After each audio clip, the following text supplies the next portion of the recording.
sing kakean usul biasane nyumbangi tewidik biasane. Aku wis gelek niteni. Biasane ngono ku tokoh masyarakat biasane.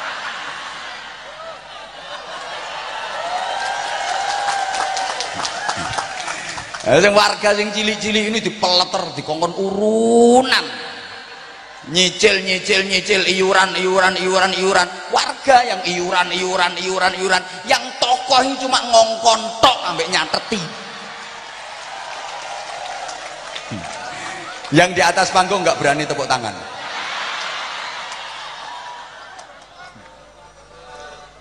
Bismillahirrahmanirrahim. Alhamdulillahi rabbil alamin wa kafa alladzi an'amakan. Pejabat pemerintah dalam semua tingkatan dan jajarannya, kepala kelurahan bersama para staf, para ketua RW, para ketua RT, tokoh-tokoh masyarakat yang sama-sama kita hormati, sahabat-sahabat Gerakan Pemuda Ansor, sahabat-sahabat Banser yang kita cintai, yang kita banggakan, rekan-rekan panitia, bapak, ibu, saudaraku, para jamaah. Hari ini kita diajak ngaji sama panitia, diajak bersolawat, diajak memperingati dan menghormat kelahiran Nabi Agung Muhammad sallallahu alaihi wasallam. Berusaha meningkatkan mahabbah, kecintaan kita kepada Rasulullah, kemudian ikhtiar maksimal untuk bisa itba, mengikuti, meneladani akhlak, perilaku dan pribadi Rasulullah Shallallahu Alaihi Wasallam untuk kita aplikasikan dalam kehidupan sehari-hari. Mudah-mudahan kita semuanya yang hadir pantas diakui sebagai umatnya dan pantas mendapatkan syafaatnya. Amin Allahumma amin. Kalau Rasulullah itu diperingati dan dihormat hari kelahirannya, sementara umumnya kita manusia yang diperingati adalah hari kematiannya. Kenapa demikian? Sebab Rasulullah itu sudah pasti baiknya, tidak ada cacat sedikit pun, tidak ada kekurangan sedikit pun. Mulai lahir sampai wafat pasti baik, sehingga begitu lahir langsung dihormat dan diperingati. Sedangkan warga bumi indah itu kalau mau dihormat, kalau mau diperingati, ditunggu dulu matinya. Kalau sampai mati ternyata benar-benar jadi orang baik, pantas dihormat dan diperingati. Namanya haul. Makanya di mana-mana peringatan haul itu pasti peringatan hari kematian orang-orang baik, betul? Yang dihauli itu ya para aulia, para waliullah, para ulama, para kiai, para ajengan. Sampai hari ini saya belum pernah menerima undangan tabligh akbar atau pengajian umum dalam rangka peringatan haul bandar narkoba. Jadi ditunggu dulu matinya. Kalau sampai mati ternyata benar-benar jadi orang baik, ini pantas dihormat, pantas diperingati. Tapi kalau sampai mati nggak jadi orang baik, ya nggak pantas dihormat, nggak pantas diperingati. Oke jamaah sekalian, karena manusia umumnya itu yang diperingati adalah hari kematiannya, saya kaitkan dengan pesan Rasulullah Muhammad SAW. Kalau kita ingin jadi orang baik, selamat dunia akhirat, kita diperintah ingat mati, setiap hari minimal 20 kali. Jadi ingat mati terus, tiap hari paling sedikit 20 kali. Nah, ingat mati yang bisa menjadikan orang baik, bisa menjadikan selamat dunia akhirat, itu apa? Ingat kalau dirinya akan mati? Ternyata bukan. Kalau hanya ingat dirinya akan mati, itu belum ada manfaatnya. Banyak kok orang yang ingat mau mati tapi kelakuannya masih jelek. Banyak kok orang yang ingat kalau dirinya mau mati tapi masih nakal. Kayak penjual kain kafan, itu ingat mati. Wong yang dijual itu bungkusnya mayit, tapi kadang-kadang kelakuannya masih jelek. Jualan kain kafan, dia nggak sholat, padahal dia selalu ingat mati. Penjual batu nisan itu juga selalu ingat mati. Wong yang dijual itu patoknya mayit, tapi kadang-kadang kelakuannya masih jelek. Tukang-tukang gali kubur pasti selalu ingat mati, tapi kadang masih nakal. Saya pernah ngelihat sendiri, ada orang meninggal pas bulan Ramadan, dikuburkan siang hari. Yang lain pada puasa, tapi yang gali kubur rokok kebal kebul. Di kuburan aja masih nakal. Bahkan ada mohon maaf, orang gendaan itu di kuburan. Ini kayaknya orangnya datang ya. Maka kalau hanya sekedar ingat mau mati, itu belum ada manfaatnya. Yang ada manfaatnya ya dicampur to bro. Jawa lak jenengan tok laliane kok lak yo gak paham. Aku ya wis ngerti, tak giring dhisik. Iki tak jak bahasa Indonesia iki nyaut pora. Nek nyaut dilanjut, nek gak nyaut berarti dicampur Jawa. Saya paham kok kalau banyak yang Jawa. Dilihat dari rainya yang burek-burek itu loh.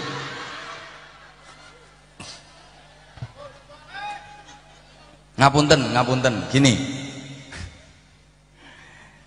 Ingat mati yang banyak manfaatnya, yang bisa mengantarkan pada keselamatan dunia akhirat itu adalah siap-siap mati, mempersiapkan diri menghadapi mati. Ya agak bahasa Indonesia lah. Tadi soalnya di tempat transit ketemu orang Pumpungan Kalitidu Bojonegoro, katanya udah nggak bisa bahasa Jawa. Itu orangnya pakai kacamata. Sekarang udah nggak Jawa lagi, udah berubah jadi gibas kayaknya. Allahumma sholli ala Muhammad. Bapak Ibu jamaah sekalian,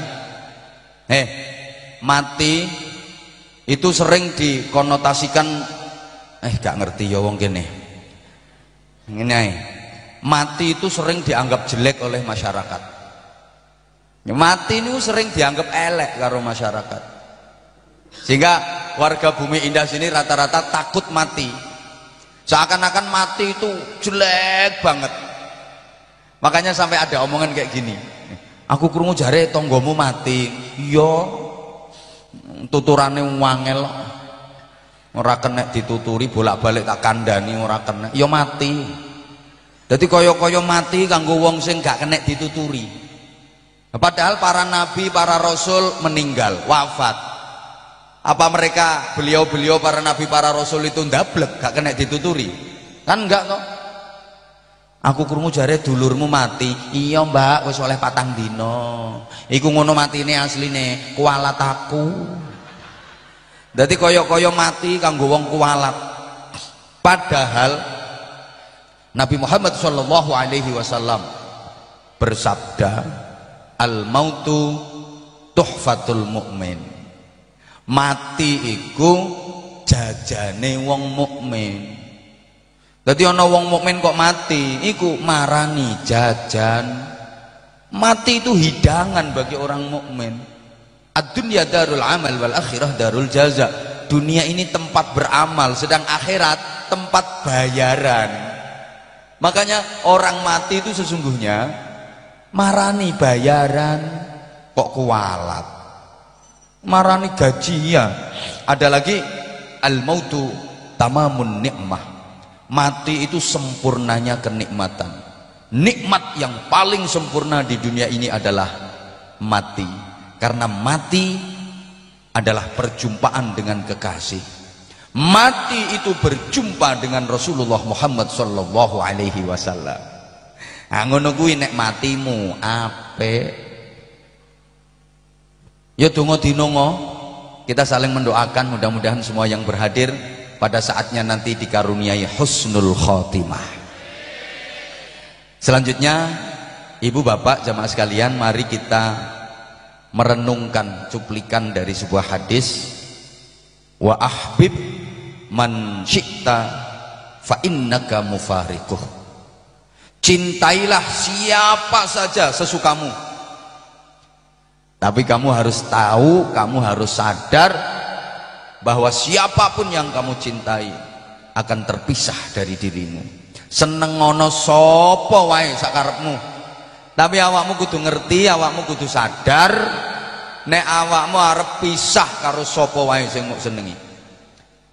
Seneng bojo, seneng suami, seneng istri, seneng sakarepmu, nang diuyel-uyel, diuntel-untel, ditekuk-tekuk. Tapi awakmu kudu ngerti, kudu sadar nek awakmu bakal pisah karo bojomu sing mbok senengi. Seneng anak, seneng silahkan sesukamu. Cintai anakmu sesukamu. Tapi dirimu juga harus ngerti, dirimu harus sadar kalau dirimu akan berpisah dengan anak yang kamu cintai. Cinta cucu, cintailah sesukamu, tapi sadari bahwa kamu akan berpisah dari cucumu. Cinta siapapun silahkan, cintai sesukamu, tapi sadari bahwa dirimu akan berpisah dari siapapun yang kamu cintai. Allahumma sholli ala Muhammad. Jamaah sekalian, manusia itu sekarang kelihatannya ngumpul kayak gini, tapi nanti pada akhirnya akan pisah, pisah, pisah, pisah. Ada satu kaidah yang ini sering saya sampaikan di mana-mana. Manusia itu aslinya nol. Setelah nol kemudian jadi satu. Setelah satu kemudian jadi dua. Setelah dua kemudian jadi mbok gak semangat toh. Manusia itu aslinya nol. Setelah nol kemudian jadi satu. Setelah satu kemudian jadi dua. Setelah dua kemudian jadi tiga. Setelah tiga kemudian jadi enggak. Setelah tiga ternyata kembali jadi dua lagi. Setelah dua kembali jadi satu lagi. Setelah satu nol lagi. Saya pertegas, manusia itu aslinya nol, nggak ada. Nol aslinya nggak ada kok. Kemudian terlahir ke dunia dalam wujud bayi kecil satu. Bayi yang kecil ini lama-lama gede, begitu udah gede pengen duwe bojo, akhirnya dapat bojo, satu jadi dua, senenge karo bojo, dolanan ya ambek bojone. Akhirnya terus metu anake. Mbuh dolanan apa? Kok iso metu anake? Dua jadi tiga. Sampean, bojo, anak. Nah, anak ini awalnya kecil. Kemudian makin lama makin besar. Kalau anak udah besar-besar, biasanya keluar dari rumah, mbuh katut bojo, mbuh katut penggawean. Akhirnya tiga balik jadi dua, tinggal sampean sama bojo, Bu. Banyak kok orang itu punya anak 7, begitu udah tua berdua lagi sama bojone. Dek, aku saiki wis karon maneh karo masmu. Lah ponakanmu 7 ya wis ucul dhewe-dhewe. Nah, tinggal sampean sama bojo, Bu. Nah, lama-lama bojomu mati. Dua jadi satu, ijen sampean. Nah, gak suwe sampean mati dhewe. Satu jadi nol. Nah, kalau udah mati, kuburan Anda dengan kuburan anak Anda itu nggak mesti kumpul, nggak mesti berdampingan. Mungkin sampean meninggalnya di perumahan Apa ini? Bumi Indah sini, dikubur di perumahan Bumi Indah sini. Tidak mustahil anak sampean meninggalnya di Kalimantan, lagi dinas tugas di Kalimantan, meninggal di sana, dikubur di Kalimantan. Pisah kuburan sampean sama kuburan anak sampean. Ibu, jangankan anak, suamimu yang kumpul serumah, yang tiap malam mengeloni dirimu, itu kuburannya nggak mesti berdampingan, nggak mesti kumpul. Bisa jadi ibu meninggalnya di perumahan kebun Indah, Bumi Indah. Bisa jadi ibu meninggalnya di perumahan Bumi Indah sini, suami ibu lagi tugas di Bali, meninggal di sono, meninggal di Bali, nggak kumpul. Pisah. Padahal manusia itu punya tabiat, manusia itu punya karakter, ingin bisa kumpul terus sama keluarga. Betul? Halo? Menungso kuwi duwe watak pengen iso kumpul terus karo keluargane. Sampai orang Jawa itu punya filosofi, mangan gak mangan sing penting.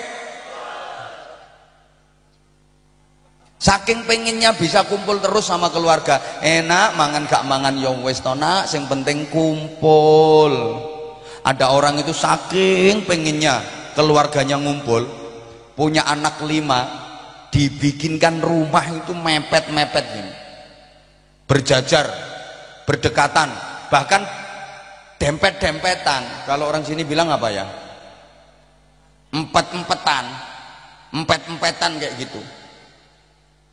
Enak, rumah kecil-kecil nggak apa-apa, yang penting bisa kumpul sama saudara. Jadi kalau ada urusan apa-apa itu enak, bisa musyawarah sama saudara, hati bisa tenang. Padahal itu menurut saya kurang bagus. Bapak Ibu, kalau membikinkan rumah anak-anak itu diupayakan jangan sampai berdekatan. Lebih bagus jaraknya agak jauh. Zawiru wala tujawiru. Ama saudara kandung itu yang bagus saling mengunjungi. Bahasa Inggrisnya the tilik-tilian.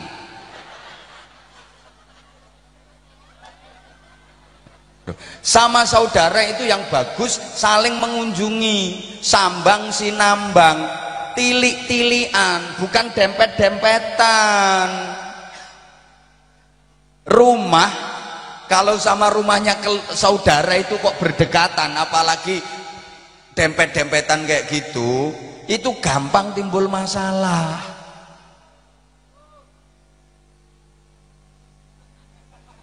Ada masalah kecil aja bisa jadi besar. Krungu dulure dehem lho iso perasaan.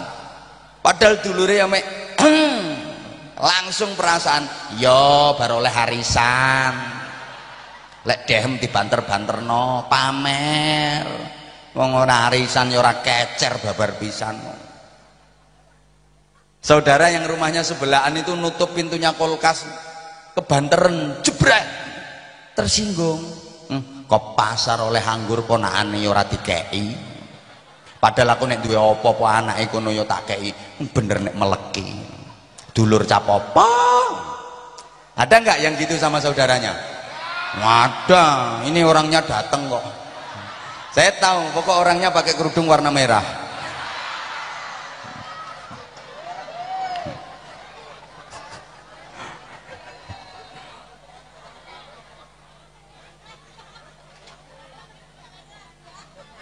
Loh, kalau rumah agak jauh, itu kan ada rasa kangen, kepengen tahu kabarnya.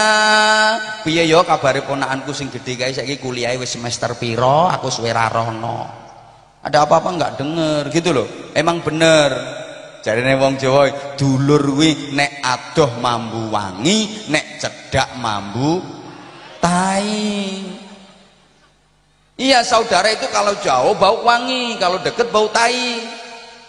Saudara itu kalau jauh ngangeni, kalau dekat nyebeli. Saudara kandung itu kayak bola. Tahu bola? Halo? Bola itu kalau jauh dikejar pengen deket, tapi begitu deket diapain? Tendang. Yo ngono kuwi dulur. Kaya bal, ana bal kok kimpes, ya disebul, gak mentolo duwe dulur kok kempes. Sebul, tapi begitu wis melentu diapakno? Tendang meneh. Makane titenono.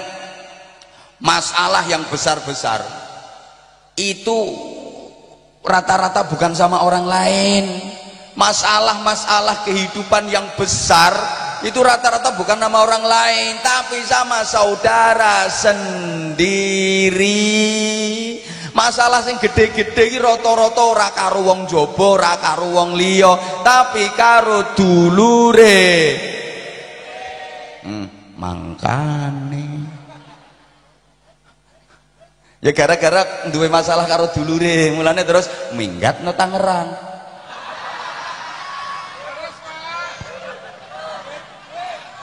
Gak nyindir wong ketara kok.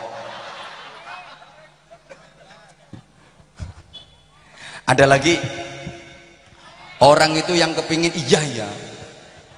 kepingin bisa kumpul terus sama keluarga sampai bikin kuburan keluarga.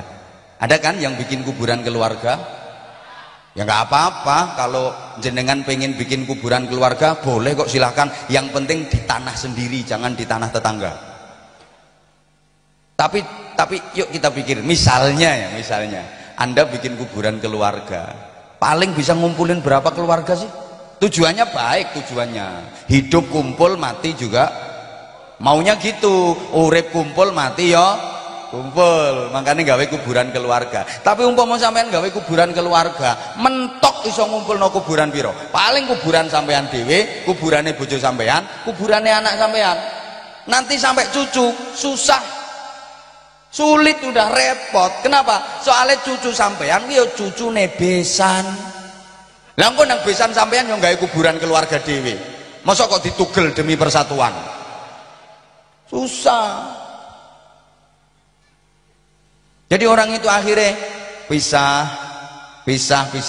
Alhamdulillah jamaah sekalian, keinginan kita untuk bisa kumpul terus sama keluarga itu ternyata sama dengan rencana Allah. Kepinginan sampean iso kumpul terus sak keluarga itu ternyata cocok karo rencanane Gusti Allah. Taman rungokno. Gusti Allah iki gadah rencana ngeten. Aku krungu rencanane Gusti Allah iki asline wis suwe. Cuma baru kali ini sempat nyampein ke sampean. Gimana rencana Allah? Kita ini memang akan dikumpulkan sama keluarga, sama anak keturunan, tapi nggak di dunia. Yang nggak usah nunggu lama-lama di surga, enggak. Di mana? Di alam barzah. Di alam barzah kita akan dikumpulkan bersama keluarga, bersama anak-anak keturunan kita. Tapi ada syaratnya. Syaratnya apa? Harus iman. Walladzina amanu wattaba'athum dzurriyyatuhum biimanin alhaqna bihim dzurriyyatahum. Orang-orang beriman punya anak keturunan yang bagus-bagus, beriman semua, walaupun kuburannya pisah, akan aku kumpulkan bersama keluarganya, bersama anak keturunannya. Lah sekarang pertanyaan, misalnya terpisahnya kuburan itu jauh-jauh, ada yang kuburannya di Papua, ada yang di Sulawesi, ada yang di Kalimantan, ada yang di Sumatera, bahkan ada yang di luar negeri, terus ada yang di Tangerang. Bisa kumpul enggak? Jawabannya jelas bisa, asal sama-sama beriman, karena itu janji Allah. Allahumma sholli ala Muhammad. Begini Bapak Ibu jamaah sekalian, yang kumpul itu roh, bukan jasad. Sing kumpul kuwi roh, dudu awak. Dan hakikat manusia itu kan roh. Yang dinamakan manusia, yang disebut manusia itu kan roh yang sangat halus, bahkan lebih halus daripada makhluk halus. Maka kalau ada manusia takut sama makhluk halus, salah banget. Manusia itu lebih halus daripada makhluk halus. Kok kenapa mesti takut sama makhluk halus? Harusnya makhluk halus yang takut sama manusia. Kalah halus. Aslinya manusia itu roh, sejatinya manusia itu roh. Lah jasad, awak itu hanya bungkus, hanya wadah. Jadi yang terlihat ngumpul sekian banyaknya ini bukan manusia ini. Hanya wadah manusia, bungkusnya manusia. Maka ibu, mbak, neng, kalau dikasih bungkus, dikasih wadah agak bagus dikit. Kalau dikasih bungkus wajah agak bagusan dikit. Jangan kentir, jangan endel, jangan menclek.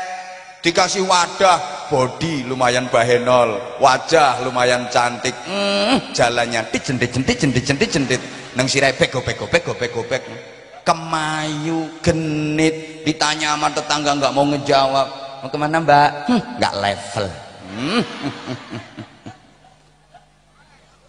Lah ibu-ibu itu hanya sibuk merawat bungkus, tapi nggak mau memperhatikan kualitas isi. Mohon maaf, bungkus didandanin sebagus-bagusnya penampilan, luluran pakai mangir, pakai lotion.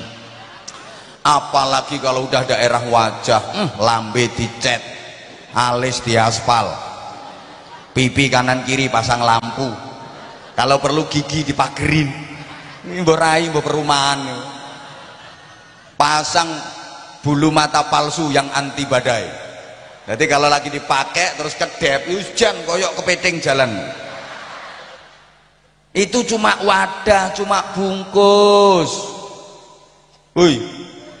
Woi, roh itulah isi sesungguhnya, roh itulah manusia sesungguhnya. Nah, di alam barzah yang kumpul itu roh, bukan jasad. Jasad hanya wadah, selama masih kepake ya masih digunakan. Begitu udah nggak kepake, manusianya udah keluar, rohnya udah keluar, bungkus wadah udah nggak kepake, dikubur, ditimbun tanah, dan bahasa Inggrisnya the bosok. Makanya yang sekarang kelihatan cantik-cantik itu cuma sebentar, nggak lama akan bosok. Makanya ibu kalau merasa kurang cantik, lihat perempuan yang lebih cantik, nggak usah kecil hati. Lihat aja dia ambil ngomong ke diri sendiri, mau apa bosok ya. Setidaknya hatimu nanti terhibur. Halo. Nah, kumpulnya roh itu beda sama kumpulnya jasad. Ngumpulno roh kuwi ora padha karo ngumpulno awak.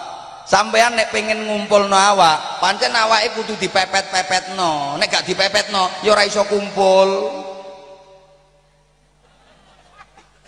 Kok guyu mesti mbayangno sing ora-ora.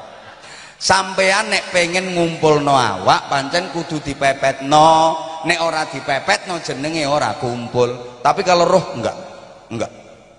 Ngumpulkan roh itu enggak harus mepet, enggak harus berdekatan. Roh itu enggak ada jauh, enggak ada deket.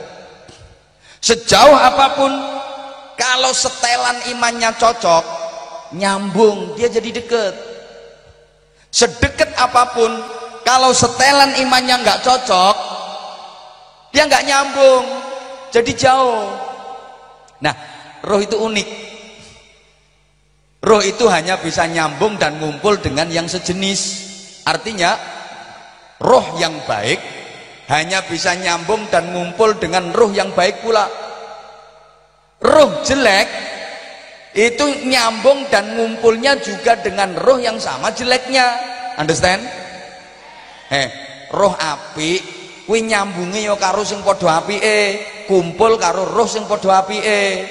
Al arwah junudun mujannada, roh kuwi golek setelan dhewe-dhewe.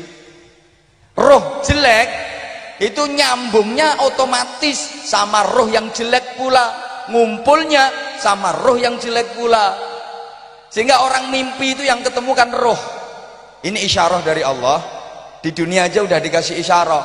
Orang itu kalau baik, mimpinya pasti ketemu orang baik. Orang baik itu sering mimpi baik, mimpi ketemu sama orang baik, mimpi ketemu kiai, mimpi ketemu ajengan, mimpi ketemu ulama, mimpi melihat matahari, mimpi mangku rembulan, mimpi mangku Anwar Zahid. Nah,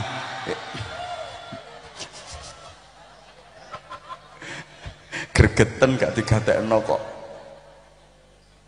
Yo, sampean warga Bumi Indah juga pernah mimpi, tapi yo petuk garangan, petuk luwak. Nek ati pas kotor yo ngipi petuk gendruwo. Pancen setelan sampean yo karo kuwi. Gitu loh. Makanya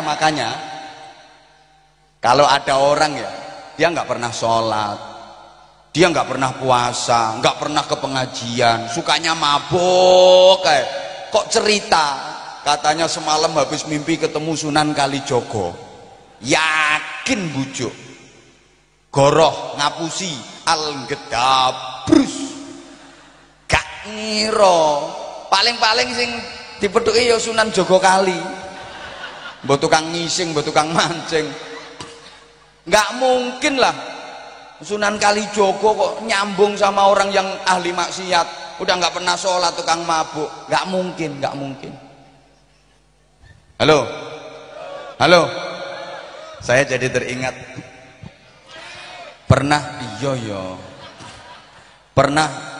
saya tuh pernah ziarah ke Madura di Batu Ampar. Di situ kan tempatnya orang Riau atau orang Tirakat. Pas di situ barengan ada orang yang kelihatannya dia lagi tirakat, penampilannya kayak orang zuhud, pakaiannya kumal, rambutnya gondrong, terus nggak dirapikan.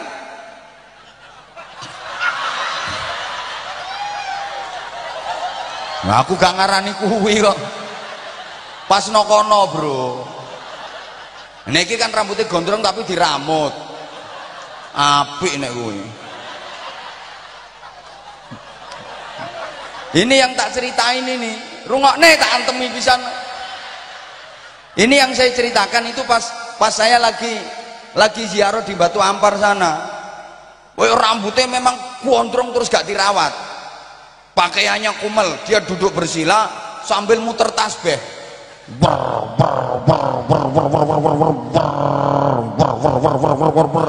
Saya nggak tahu yang dibaca apa, emang nggak begitu jelas. Mungkin ya Sumiati, Sulastri.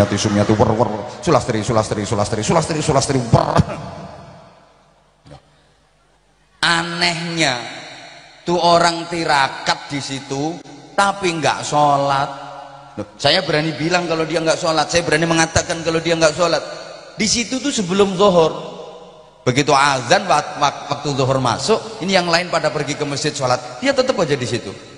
Sampai asar, yang lain pergi ke masjid sholat, dia tetap aja di situ. Sampai maghrib, yang lain pada sholat, dia tetap aja di situ. Kalau di jamak namanya jamak apa? Jamak tarki. Gitu. Selesai isya, bareng sama saya di warung kopi, ngopi bareng. Dia cerita, katanya tirakat dia udah sukses, udah berhasil. Sebab habis ketemu Nabi Khidir 2 kali. Saya tanya, ketemunya Nabi Khidir di mana? Di POM. POM itu SPBU lah, SPBU. Lah ketemu Nabi Khidir kok no POM nonggon SPBU? Apa Nabi Khidir pas kentekan solar apa? La haula wala quwata illa billah.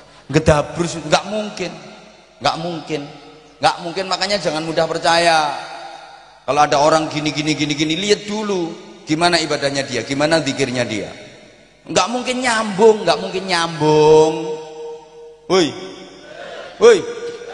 Apalagi ada orang dikit-dikit cerita, aku semalam mimpi ketemu sama Rasulullah. Lihat dulu kesehariannya. Nek potongamu sakeh gae.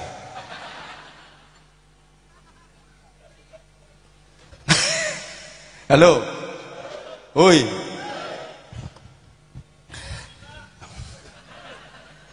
Makanya saya katakan roh itu nggak ada jauh, nggak ada dekat. Sejauh apapun kalau setelan imannya cocok, dia nyambung jadi dekat. Sedekat apapun kalau setelan imannya nggak cocok, dia nggak nyambung jadi jauh. Roh itu kayak hati manusia Itu kan nggak ada jauh, nggak ada deket. Ibu, sejauh apapun jaraknya, kalau hatinya cocok, jadi deket kok. Sedekat apapun jaraknya, kalau hatinya nggak cocok, jadi jauh kok. Betul? Betul? Makanya ada omongan kayak gini, Mbak, sampean karo dulur sampean sing omahe Lamongan kae adoh to erek no Mbak? Ya erek, wong bendina ya telepon-teleponan kok. Ngebel terus malah gelek video callan. Lho Tangerang Lamongan iki lho, erek deket, soalnya hatine cocok. Lah sampean karo dulur sampean sing ngarepe omah kuwi erek to adoh no Mbak? Adoh, nek kuwi adoh.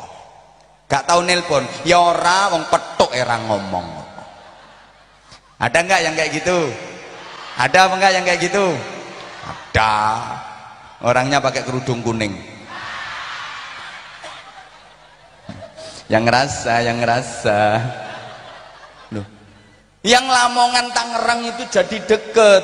Sementara yang depan rumah persis itu jadi jauh. Bedanya di hati. Makanya hati itu nggak ada jauh, nggak ada deket. Ibu bapak, hati itu kayak HP. Kalau ini mesti paham, bikin contoh HP. Hati itu seperti HP. HP kan nggak ada jauh, nggak ada deket. Walaupun jauh jaraknya, kalau nomornya cocok, nyambung. Di telepon yang geder-geder kok. Kosel. Karena nomornya cocok. HP deket banget, tapi kalau nomornya nggak cocok, nggak nyambung. Ada HP 2 diikat pakai karet, set, ya kelet kok. Tapi nomornya nggak cocok, dibel, ya belas orang geder, karena nggak cocok. Maka bapak ibu kalau pengen nyambungin HP, jangan sibuk ngiket HP. Samanku nek pengen nyambung no HP, ojo sibuk gendeli HP. Nomere cocok no, kalau nomere cocok ngeder. Makanya Allah pesen golek bojo iku dikongkon golek sing cocok. Nek cocok geder. Ngono lho. Terus sapa sing takon apane sing geder? Ngono ya di urus.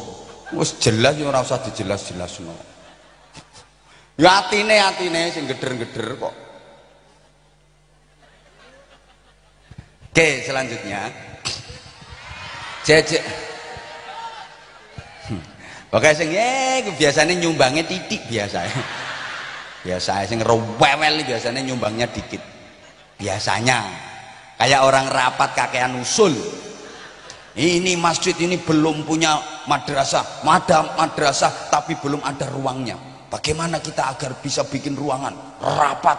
Sing kakean usul biasanya nyumbangi tewidik biasanya. Aku wis gelek niteni. Biasanya ngono ku tokoh masyarakat biasanya.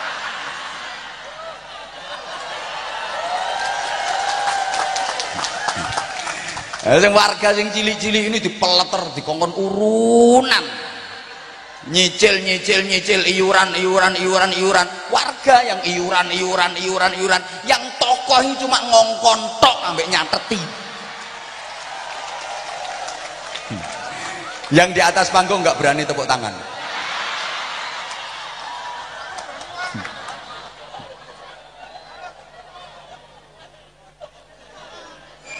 Halo. Nah, bikin acara tabligh akbar kayak gini sukses ya karena iurannya warga. Yang di atas panggung ini nggak ikut iuran. Anehnya yang dampingi ustadznya ikut makan malah yang nggak ikut bayar.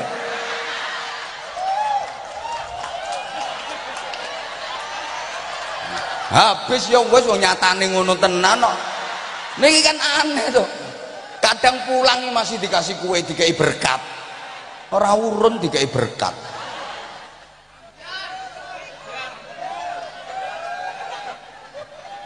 Allahumma sholli ala Muhammad. Allahumma sholli ala Muhammad. Nah, ini kan pelajaran. Kita punya madrasah, lembaga tapi belum punya gedung. Tadi saya dibisikin kayak gitu. Nah, nanti Pak Kiai tolong di tengah-tengah ceramah Pak Kiai ngemis ya. Hati saya berkata siap, tapi tolong yang tokoh-tokoh dan pengurus-pengurusnya ngasih contoh duluan. Artinya di daftar donatur dan daftar penyumbang itu sebelum warga yang paling atas adalah pengurusnya dulu. Warga sebelum pengurus itu ada datanya di atas berapa, nggak usah nyumbang dulu.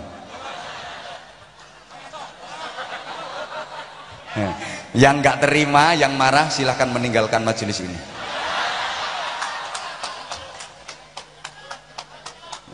Lu seringkali kejadiannya seperti itu kok di masyarakat kita.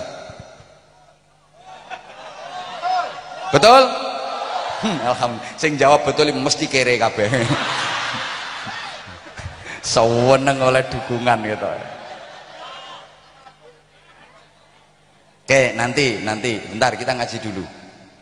Itu ya penting, tapi ngaji juga lebih penting, ya. Itu penting. Betul? Betul, rencanamu ora nyumbang kok. Gini. Jadi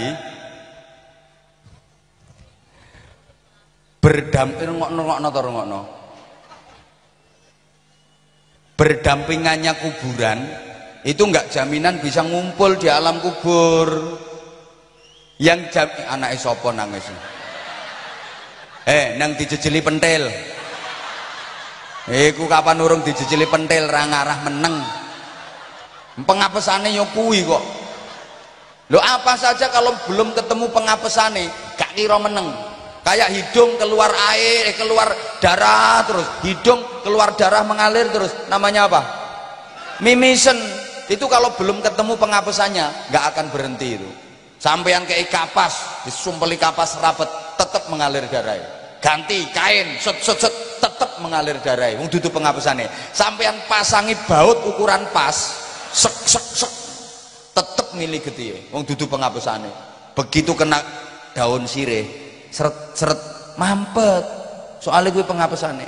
Ada anak kecil di tabligh akbar waktu ngaji nangis, sama ibunya dimarahi. Diem, ibu malu, diem. Nggak mungkin diem, apalagi sambil dicetoti. Ayo menang para. Diem bang. Tambah keres, tambah kenceng. Pengen diem, jejeli pentil. Langsung diem. Iku pengapesane bu. Dan ibu harus tahu itu juga berlaku untuk bapaknya.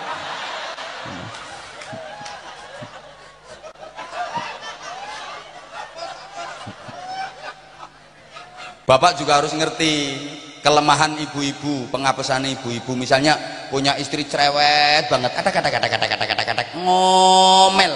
Kalau udah ngomel nggak bisa berhenti pas ketiduran doang. Pokoknya nek keturun tok mandek.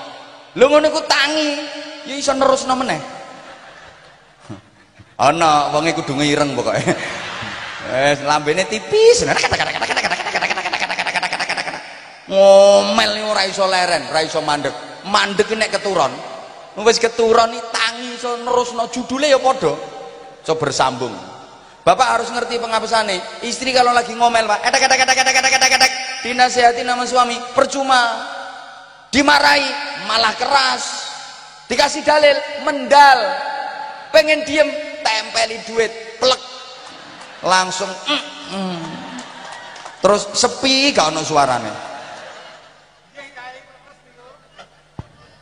Ya kayak wanita kalau lagi gondok, wanita kalau lagi ngambek, itu cara jalannya aja kan udah kelihatan, Pak. Wong wedok mlaku kadek seringkut, cledot, sentiet. Seringkut, cledot, sentiet. Pasti ngambek. Biasanya masuk kamar. Pintu ditutup kenceng. Jebrak. Ngapain di kamar? Bu, mengkurep blik. Perempuan kalau lagi ngambek, itu tengkurep, Pak. Lah wong wedok ki nek mengkurep ngono ku, Pak, cutik-cutikane angel. Dicutik pakai linggis iki lho enggak kena. Apa maneh linggis mundek ngono. Enggak kena. Nah, kalau suami cerdas ya enggak usah bingung cari alat cutik. Kowe gendelno duit ngono ae. Nek tempel gendelno duit terus seleh sebelah. Plek, enggak usah ngomong udah. Plek, tinggal ke ruang tamu, duduk, tunggu 15 menit. Nggak ada wong wedok klemer keluar kamar terus lewat depan sampean, Pak. Hotel kamar. Gawe no kopi apa piye? Ini pengalaman pribadi. Jadi Allah, gara-gara anak sapa nang lho meneng dijejeli pentelok. Allahumma sholli ala Muhammad. Jadi berdampingannya kuburan itu enggak jaminan bisa kumpul di alam kubur. Lah orang-orang itu rata-rata kalau bikin kuburan orang tuanya, ayah sama ibunya, kok dibikin bersebelahan, kok dibikin berdampingan. Itu tujuannya memudahkan kalau ziarah kubur. Gampang nih lek ziarah kubur, ora usah pencolotan rono pencolotan rene wong kuburane ngumpul. Paham? Mbok ora nyaut tok. Paham? Yang jaminan bisa kumpul itu setelannya iman.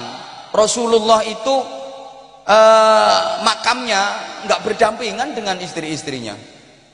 Makam Rasulullah nggak berdampingan dengan makamnya Sayyidah Khadijah. Rasulullah makamnya di Madinah, Sayyidah Khadijah di Ma'la, di Mekah. Nggak berdampingan kok. Juga nggak berdampingan dengan makamnya Sayyidah Aisyah. Juga nggak berdampingan dengan makam putri tercintanya Sayyidah Fatimah. Maka sekali lagi berdampingannya kuburan itu nggak jaminan bisa kumpul di alam barzah. Yang jadi jaminan kumpul itu adalah setelan iman. Maka ada satu dalil, tolong diperhatikan, ini juga saya sebar ke seluruh Indonesia. Dalil Jawa, mohon maaf ya, yang non Jawa menyesuaikan, karena tidak semua bahasa Jawa bisa ditransit ke bahasa Indonesia. Saya tanya, menek bahasa Indonesianya apa? Memanjat, naik jarene. Naiki munggah, ketara sering dinaiki. Menek bahasa Jawa, menek bahasa Indonesianya apa? Memanjat. Nek menek celingkrik bahasa Indonesianya apa? Loh, memanjat bercelingkrik. Ndak kena, ndak semuanya kok. Oke, ini dalilnya gini. Petuk iku petal. Petal iku petuk. Nek pengen niso petuk kudu gelem petal. Nek gak gelem petal gak bakal iso petuk. Saya ulang, diperhatikan, nanti dipakai story apa status. Saiki modele ngono kok. Ya kok sik enom. Kadang wis tuwek, wis ndek putu bareng ngene. Saudara, sekarang kami sedang siaran langsung, saudara. Zamannya zaman milenial soalnya saiki. Apa siaran langsung? Wong berak siaran langsung. Anyel aku. Gini ya dalilnya. Iya, petuk iku petal, petal iku petuk. Nek pengen niso petuk kudu gelem petal. Nek gak gelem petal gak bakal iso petuk. Ini kalau bahasa Indonesianya gini, ketemu itu pisah, pisah itu ketemu. Kalau pengen bisa ketemu harus mau pisah. Kalau nggak mau pisah, nggak bakal bisa ketemu. Pengertiannya gimana, Bapak Ibu? Petuk iku petal, petal iku petuk. Lek pengen iso petuk, kudu gelem petal. Lek gak gelem petal, nggak bakal bisa petuk. Sampeyan semua, kalau pengen petuk, pengen ketemu duit sampeyan besok di surga, sekarang sampeyan harus mau petal, harus mau pisah sama duit sampeyan.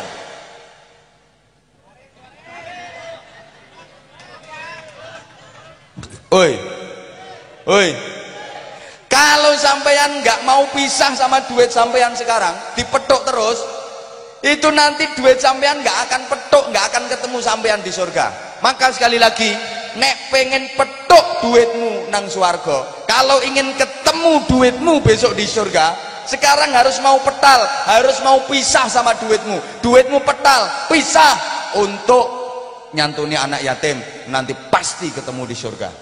Duitmu petal, pisah untuk bantu fakir miskin, nanti di surga pasti petuk, pasti ketemu. Duitmu pisah untuk nyumbang pesantren, nanti pasti di surga akan ketemu. Petuk namanya. Duitmu pisah, petal untuk bangun masjid, madrasah, pas pasti nanti di akhirat di surga ketemu sama sampean. Duitmu petal, pisah kanggo nyangoni kiai. Lah, wih.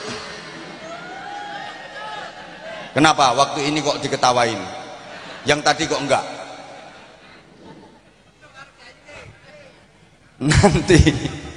Nanti di surga pasti ketemu. Nah, berapa yang Anda pisah, ya sebesar itu nanti yang Anda jumpai, Anda dapati duitmu di surga. Pasti Bu. Kalau enggak ketemu, boleh tuntut saya nanti di surga. Silakan datang ke tingkatan surga yang lebih tinggi karena saya di sana. Cari saya. Kalau enggak ketemu, kaget sampean. Jadi ada pahala yang luar biasa, indah, kaget. Loh, tanya malaikat, malaikat, ini pahala sebanyak ini, pahala sebesar ini, seindah ini pahala apa? Saya nggak merasa pernah melakukan amal apa-apa yang mendapatkan pahala seperti ini. Kata malaikat, ini dulu waktu tabligh akbar, ada infak keliling untuk bangun madrasah, ibu nyumbang. Loh malaikat, saya ingat waktu itu nyumbang saya kan cuma 5.000. Kok jadinya sebesar ini, seindah ini? Bu, di sini tuh mekar, Bu. Jadi dulu 5.000 sekarang kayak gini. Masya Allah malaikat, tahu kayak gini. Dulu aku 500.000 malaikat, tahu kayak gini. Akhirnya dijeguk ndase malaikat. Dapuramu 5.000 meruntus ngono. Allah membuat hidupnya manusia ini diatur dengan sistem saling menunggu. Jemaah sekalian, rati rungokne yo. Allah mengatur hidup manusia itu skenarionya saling menunggu. Bahasa Inggrisnya the enten-entenan. Loh, manusia itu hidup kan saling menunggu toh. Saya semalam masih di Banjarmasin. Panjenengan semua warga Bumi Indah nunggu saya datang ke sini, betul? Maka saya datang sini. Tapi yang nunggu saya bukan hanya warga Bumi Indah saja. Ini saya udah ditunggu sama warga di Kota Bumi Tua sana. Makanya nanti saya ke sana. Orang itu saling nunggu. Oke, tak pertegas. Sekarang perjalanan hidup manusia begini. Bapak Ibu, Saudara, dulu kita pernah tinggal di alam kandungan yang digembol sama ibu. Udah enak di alam kandungan tuh, enak, nyaman, betah di sana. Misalnya hidup di alam kandungan seterusnya, nggak masalah kok sebenarnya. Emang masalah buat lo? Enggak. Ini cerita bener. Dulu kita pernah tinggal di alam kandungan. Di sana nyaman. Kita kerasan kok, nggak pengen keluar. Enak, nyaman, nggak pengen keluar. Misalnya hidup di alam kandungan seterusnya, no problem, nggak apa-apa. Bahasa Inggrisnya no what.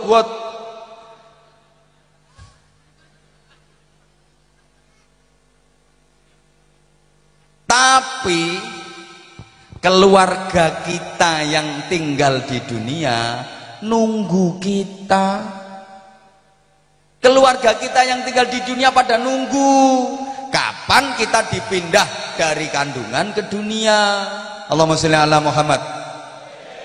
Emang kenapa keluarga kita yang di dunia kok pada nunggu waktu kita masih di kandungan? Sebab seenak-enaknya tinggal di kandungan masih lebih enak tinggal di dunia. Keluarga kita bisa nilai kayak gitu sebab dia udah pengalaman, pernah tinggal di kandungan. Dibuktikan, bener kok. Di kandungan itu emang enak, tapi masih kalah enak sama di dunia. Bu, dilanjut apa enggak? Perhatiin, wes Pak, wes kehilangan 10.000 ya wes.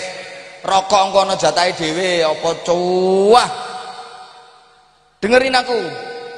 Di kandungan itu tinggalnya sendirian, nggak ada kawan, nggak ada temen. Terus di sana juga gelap, nggak ada listrik, PLN belum nyampe sana. Mau main bola juga nggak ada lapangannya. Mau bersepeda juga nggak ada tempatnya. Terus makanannya ya cuman itu aja. Pagi, siang, sore, malam makanannya cuman darah haid. Maka rata-rata ibu hamil, bahasa Inggrisnya demeteng, itu tidak mengeluarkan darah haid, karena darah haidnya jadi konsumsi janin yang ada di kandungan. Jadi waktu di kandungan itu makanannya setiap saat ya cuman itu aja. Pagi, siang, sore, malam darah haid. Jadi kalau pagi yang dimakan haid anget, nanti agak siangan dikit itu yang dimakan haid dingin. Kok koyo gak percaya ya model itu? Emang di program otomatis sama Allah. Maaf ibu, darah haid itu diprogram otomatis sama Allah. Kalau lagi cuaca dingin pagi hari dia anget, kalau cuaca lagi panas yang kayak gini dia dingin. Masa nggak ngerasain sih bu? Ya sama kayak susumu bu, maksudnya air susu. Ya Allah, kurang air wes kadung kayak air susumu itu kan juga di program otomatis toh bu. ASI itu kalau suhu lagi dingin dia hangat, kalau suhu lagi panas dia dingin. Ibu yang punya masa nggak ngerti? Pak, saya bisa bilang kayak gitu karena saya udah pernah nyoba. Iki ngusungi apa meneh?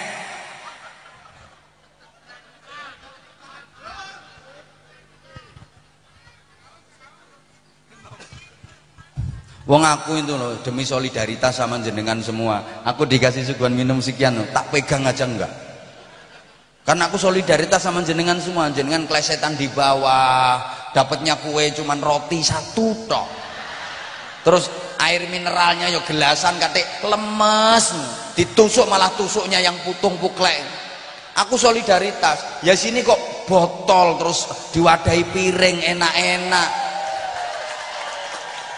Ayo nampangan pengen keselak. Ini saya pegang aja enggak, karena saya menghargai itu yang dongsong-dongsong di sana itu. Malah iki dikirimi. Woi, panitia rugi nyumbang 2.000 dikai ngombe. Allahumma sholli ala Muhammad. Udah dilanjut apa enggak? Udah, kalau memang dilanjut enggak ada panitia yang seksi riwariwi, seksi intak-intik, tolong stop. Saya itu paling nggak bisa ngaji kayak gini. Oke, saya lanjut. Nyampe mana tadi? Ibu, air susumu udah nanti kebablasan bahas itu. Itu di kandungan kondisinya kayak gitu. Nah kalau di dunia kan enak, kawan banyak, temen banyak, makanan macem-macem, saking macem-macemnya makanan, lagi ngaji aja sambil makan. Sehingga akhirnya kita dipindah sama Allah dari kandungan ke alam dunia, namanya lahir. Keluarga kita yang menunggu, menyambut dengan sukacita, menyambut dengan gembira, sampai selamatan, syukuran, tetangga pada diundang, diajak syukuran bareng-bareng. Betul? Kemudian kita hidup di dunia, seperti inilah kehidupan dunia sebagaimana yang kita rasakan bersama. Emang lebih enak dibanding alam kandungan. Tapi keluarga kita bukan cuma di dunia saja, ada keluarga yang di alam barzakh, yang di sana juga nunggu kapan kita nyusul ke sana. Kan enten-entenan. Paham nggak? Keluarga sampean yang masih di dunia sama keluarga sampean yang sudah di alam barzakh, kalau misalnya dihitung banyakan mana? Wong kene iki kok oon to modele. Pertanyaan gampang kayak gitu. Keluarga sampean yang sekarang masih tinggal di dunia sama yang sudah berada di alam barzakh, kira-kira lebih banyak yang mana? Ya banyak di alam barzakh sih. Ya keluarga sampean yang di alam dunia lo berapa? Yang sekarang hidup bareng sama sampean, yang setara sampean, bapak mentok mbah, kakek nenek, mentok ke bawah, mentok cucu. Tapi kalau yang di alam barzah udah berapa keturunan yang di sana. Alam barzah itu rame banget Bapak Ibu. Para rasul, para nabi, para wali, kakek nenek kita udah banyak yang di sana, rame banget. Kapan-kapan sama lah ngerti dhewe nek wis merono.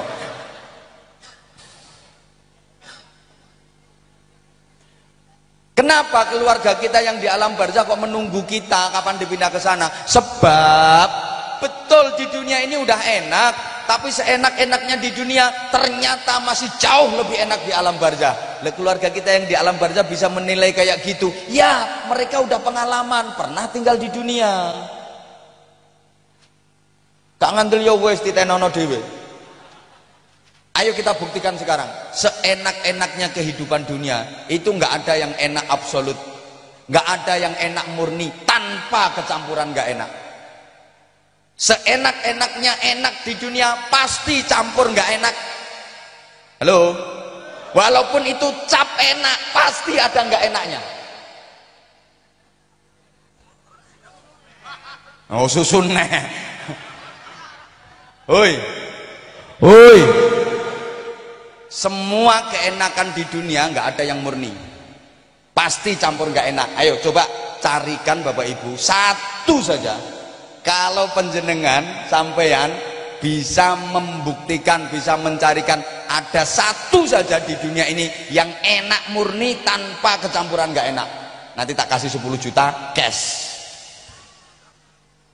Makan seenak-enaknya makan pasti campur nggak enak, boh selilitan, boh keselak, kadang mencret. Minum seger seenak-enaknya, seseger-segernya minum pasti campur nggak enak, keselak, batuk, kembung. Ayo apa maneh? Kumpul bojo jare enak. Saenak-enake kumpul bojo mesti campur gak enak. Encok, linu, rematik, boyok, dengkek.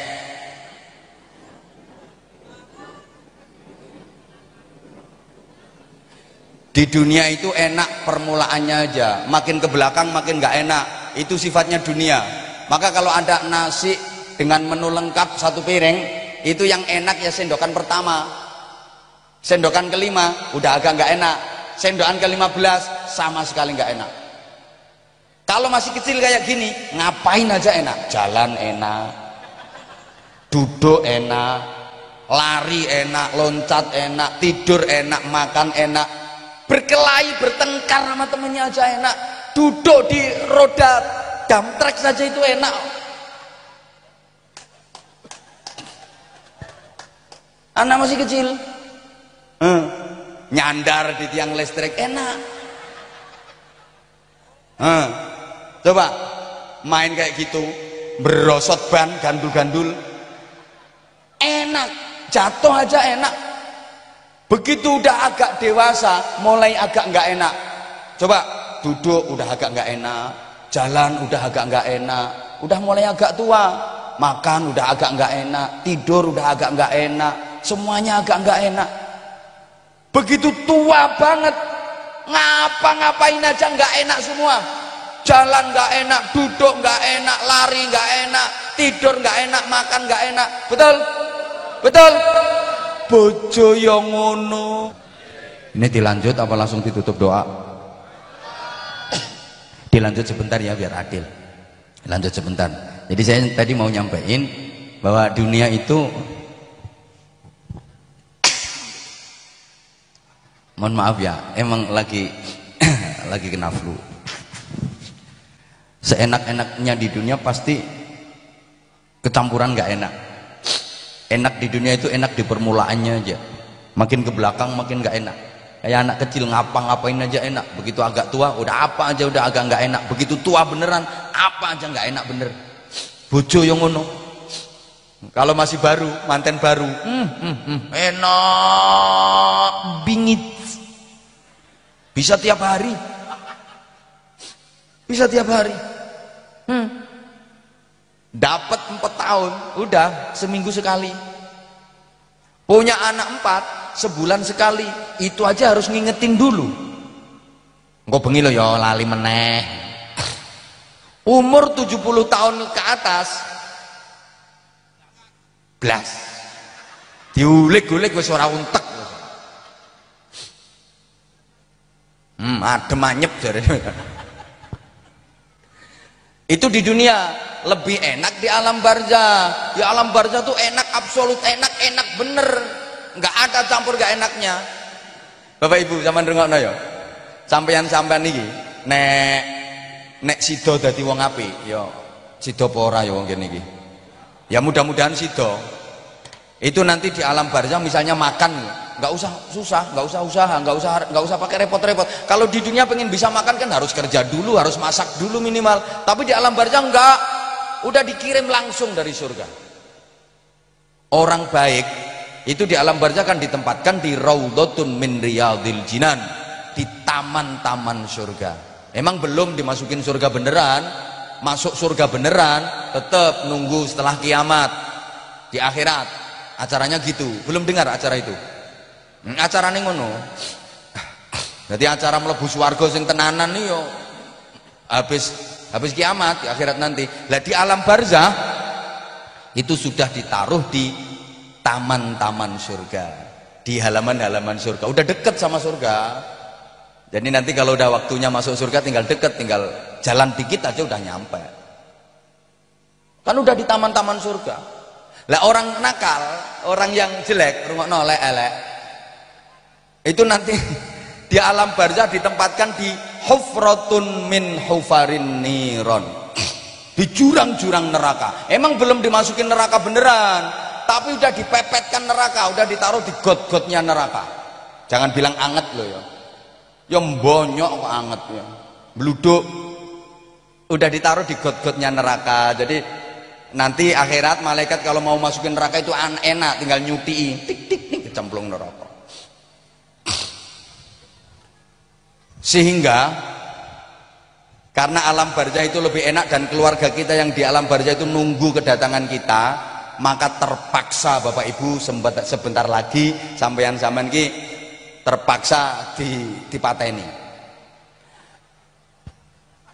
Nah iya dipateni sama Allah untuk dipindah ke kehidupan yang lebih enak. Keluarga nunggu kok di sana.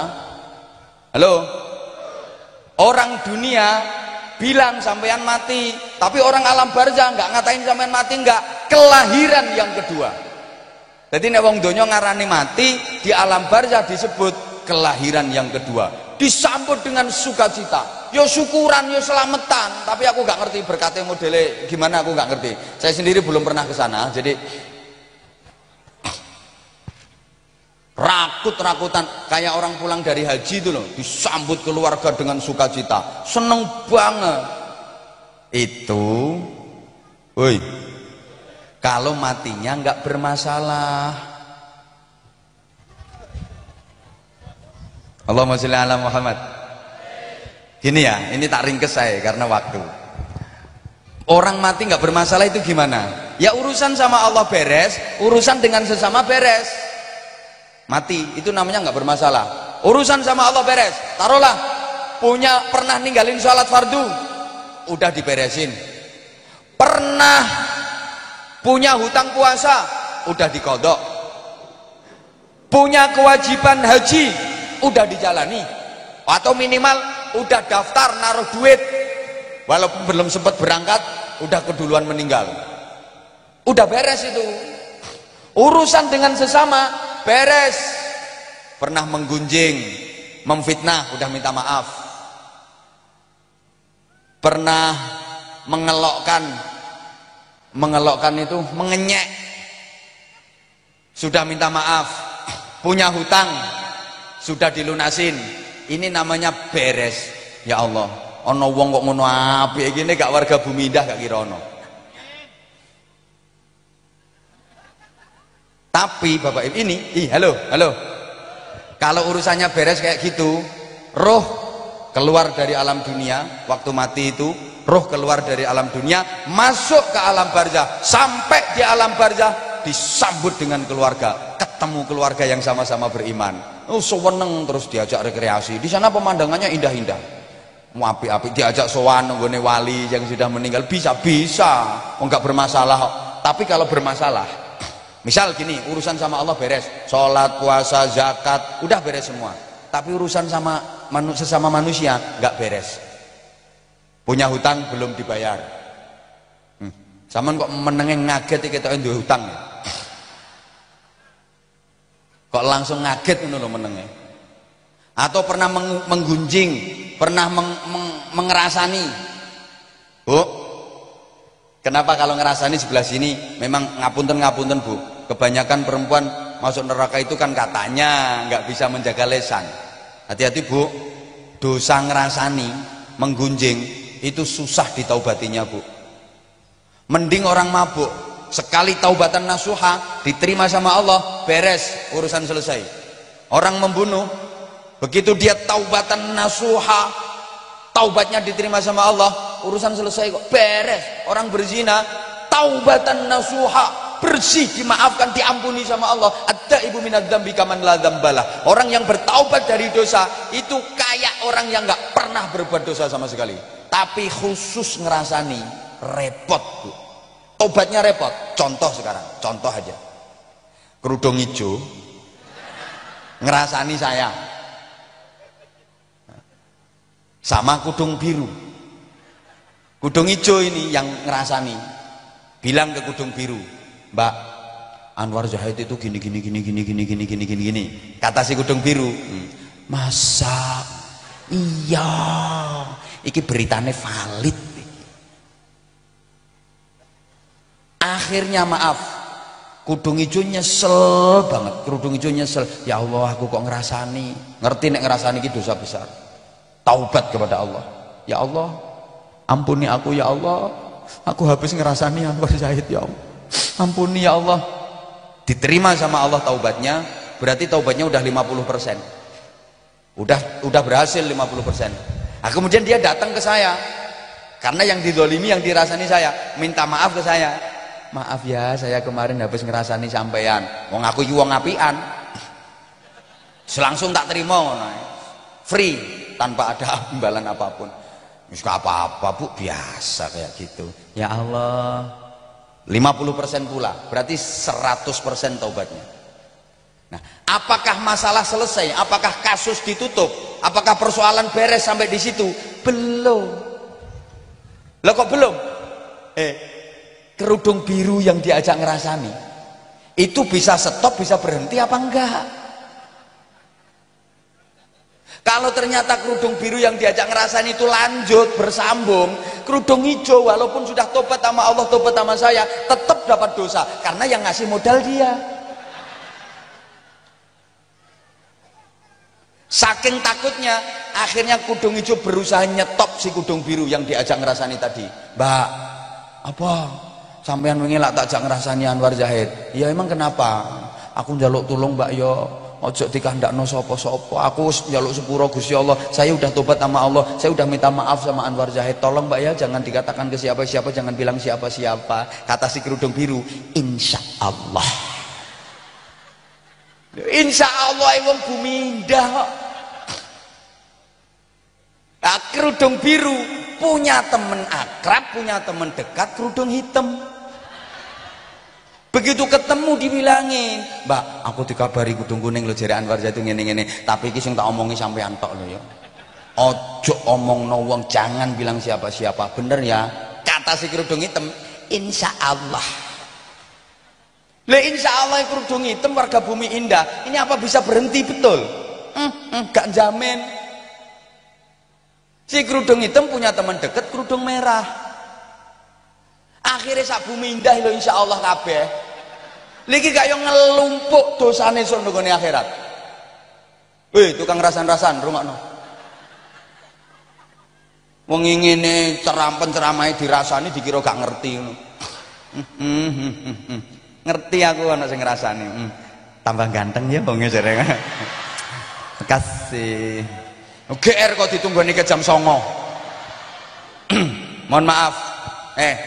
Kalau bermasalah atau punya hutang belum sempat dilunasi, udah keduluan mati, nggak ada yang membereskan, maaf, mati, meninggalkan dunia, roh keluar dari dunia, masuk ke alam barzah, keluarga udah pada nunggu. tapi belum min yuntafa bih aw waladin salihin yad'ulah. Iku mau jariyahmu piro? 2000. Rantemu gede kok mek 2000. Enggak iso lepas. Halo. Anak Bu, sekarang anak ngapunten mohon maaf. Mudah-mudahan anak-anak kita jadi anak-anak yang baik. Anak-anak yang mampu membebaskan dan menyelamatkan orang tuanya dunia akhirat dari segala azab. Ibu bapak, halo.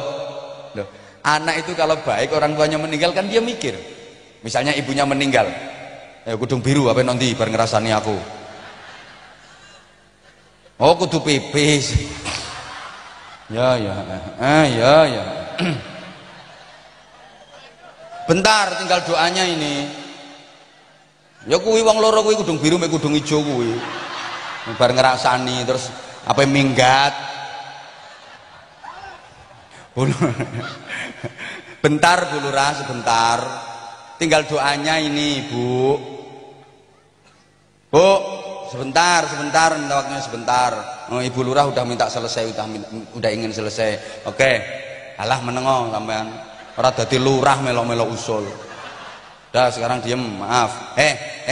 Anak itu kalau baik misalnya ibu meninggal dia mikir, ibu dulu waktu hidup sering berantem sama tetangga, sering bertengkar sama tetangga, sering gegeran. Akhirnya itu tetangga didatengin.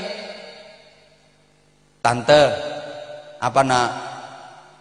Ibu dulu waktu masih hidup kan sering bertengkar sama tante. Iya anjene ibumu cangkeme rusak. Yuk salah-salahnya ibu dimaafin ya tante ya. Ya nak nggak apa-apa, tante udah maafin. Ini ibunya yang dipenjara di alam barzah langsung dibebaskan tanpa persidangan. Lu duwe anak penting. Makanya orang kalau nggak punya anak pasti susah, betul? Meskipun kaya raya nggak punya anak nelangsa. Saking bingungnya kadang sampai alatnya diperiksa-periksa no. Mungkin madepe kurang mancer apa? Kurang atos apa kurang jebobok apa kurang piye, kurang gosong apa kurang lincip. La haula wala quwata illa billah. Anak itu kalau baik, ayahnya meninggal dia mikir, ayah tuh dulu waktu di dunia pernah kerja sama usaha sama paman. Ini jangan-jangan ayah punya utang paman belum dilunasi keduluan mati. Pamannya didatengin silaturahim. Assalamualaikum. Waalaikumsalam. Nah, kamu iya Pan. Nggak apa? Mau nanya paman. Apa? Ayah tuh dulu kan kerja sama usaha sama paman. Emang iya? Kenapa? Saya kok kepikiran jangan-jangan ayah punya utang paman yang belum dibayar udah keduluan mati. Jare pamane, pancene iya nak. Bapakmu duwe utang aku. Lah kok mboten sanjang teman? Paman kok nggak bilang ke saya? Kamu masih kecil. Jangan-jangan kamu nggak percaya, ya nunggu kamu besar. Sekarang saya kan sudah besar. Apa memang hutangnya ayah ke paman itu dibebaskan man? Ya enggak. Nah, aku ya saya arep-arep asline. Berapa sih man? Ya ada 20 juta. Ada catatannya kok nak? Ya udah man sekarang hutang-hutangnya ayah saya yang nanggung. Tapi maaf man ya nggak bisa cash. Saya nyicil bayarnya. Nggak apa-apa, wes isomu. Loh ini begitu ada akad dan kesepakatan seperti itu, ayahnya yang dipenjara di alam barzah langsung dibebaskan tanpa persidangan. Subhanallah. Enak anak. Ini orang-orang yang nggak nerima, mesti mana dalilnya. Sekarang kirim doa ke orang yang sudah meninggal aja dibid'ah-bid'ahkan, disirik-sirikan, orang ziarah kubur katanya nyembah kuburan. No. Itu orang ngopinya kurang jauh. Demi Allah dia baca referensi kitab atau hadis-hadis Nabi itu kurang banyak itu orang. Kalau dikit-dikit bid'ah haram syirik, itu pikirannya cuntel itu. Ngopinya kurang jauh. Woi. Makanya tolong kalau ada yang kayak gitu udah nggak usah didengerin. Sampean bersikap baik kepada mereka sebagaimana hak sebagai saudara sesama manusia.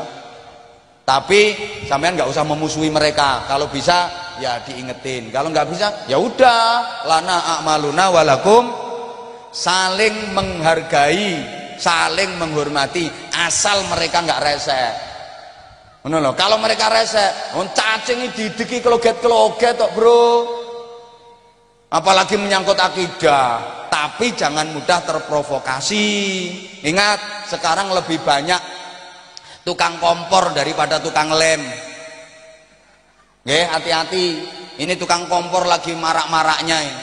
Ngompor-ngomporin bangsa Indonesia agar pecah belah, agar terjadi perang saudara, agar gegeran dengan sesama bangsa Indonesia. Sementara tukang lemnya kurang. Kadang ceramah isinya bakar-bakar, ceramah isinya provokatif.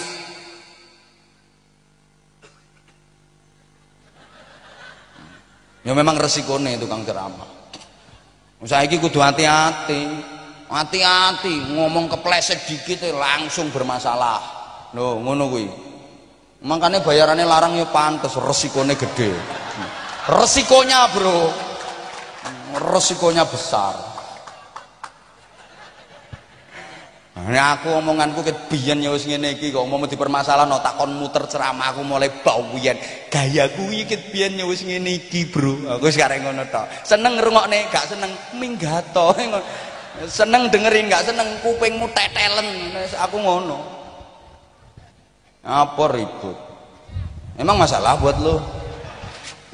Dalil orang kayak gitu dikasih dalil percuma. Walaupun sahih, muttafaq alaih, mutawatir, tetep aja gak nrimo. Wong nguteke wis gak beres. Ya kasih dalil yang logika misalnya. Kayak gini, masa orang masih di dunia kok bisa merubah nasibnya yang di alam barzah? Bisa. Masa orang yang sudah meninggal bisa didoakan dan dosanya bisa diampuni? Bisa. Makanya kalau sampean melewati makbaroh disuruh mengucapkan salam, dan Rasulullah juga begitu kok. Kalau lagi jalan melewati makbaroh, Rasulullah mengucapkan salam. Orang yang di alam kubur itu makin tajam, makin peka, penglihatan makin tajam, pendengaran makin tajam, perasaan makin tajam, semua indera makin tajam. Makanya ngomong pelan aja mereka dengar. Sampean zikir dan doa di kuburan, Allahumma gfirlah warhamhu. Misalnya atau baca Fatihah, A'udzubillahi minasyaitonirrajim. Bismillahirrahmanirrahim. Dengar, pendengarannya makin tajam. Sehingga kalau melewati makbaroh disunahkan salam itu pelan-pelan aja. Assalamualaikum ya dara qaumin mu'minin wa inna insyaallah bikum lahiqun. Nah, sama enggak assalamualaikum ya ahlal kubur dan sebagainya. Enggak usah kenceng-kenceng.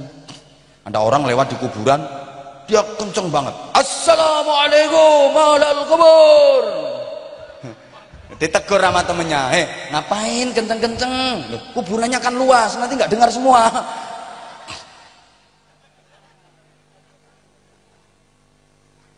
Gini tak kasih pengertian ya. Alam barzah itu jauh lebih besar, lebih luas daripada alam dunia.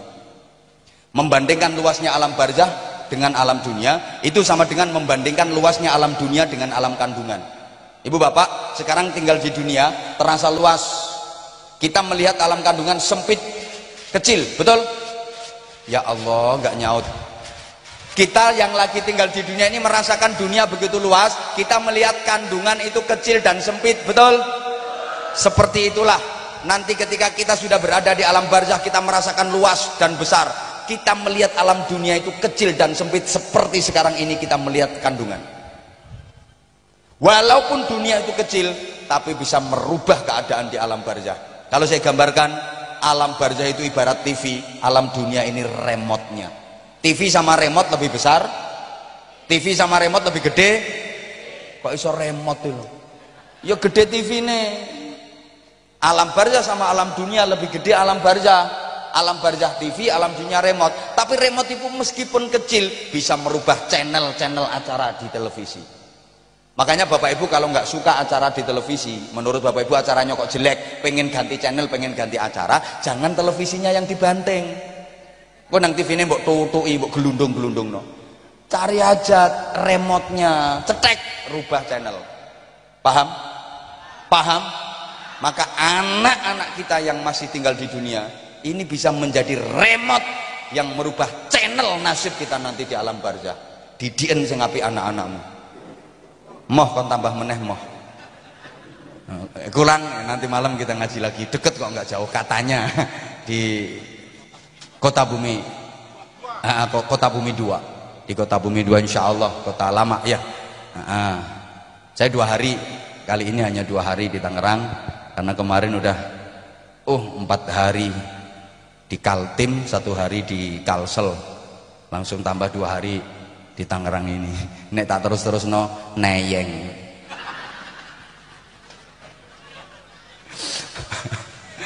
Mbuh, ya awake lho awake.